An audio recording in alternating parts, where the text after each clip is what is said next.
మన ప్రభువైన యేసుక్రీస్తు నామములో మీకు మా శుభాభివందనములు.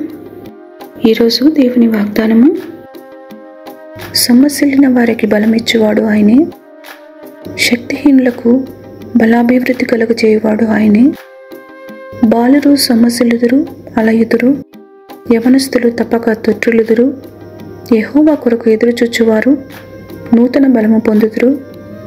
వారు పక్షిరాజు వలె రెక్కలు చాపి పైకి ఎగురుదురు. అలయక పరిగెత్తుదురు, సొమ్మసిల్లక నడిచిపోవుదురు.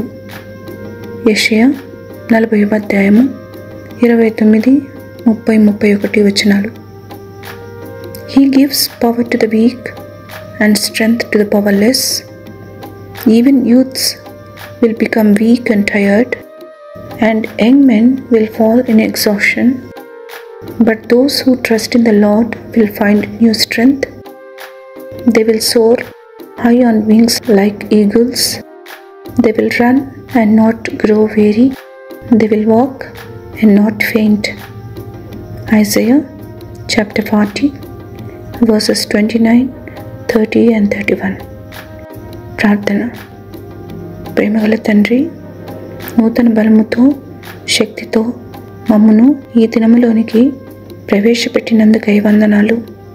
మాకు ధైర్యమును ఆదరణను ఇచ్చు మీ వాగ్దానములకై వందనాలు. బలహీనులను బలపరిచి కృంగిన వారిని లేవనెత్తి నెమ్మది నిమ్మని యేసు నామములో వేడుచున్నాము తండ్రి. Amen. Have a blessed day. God bless you.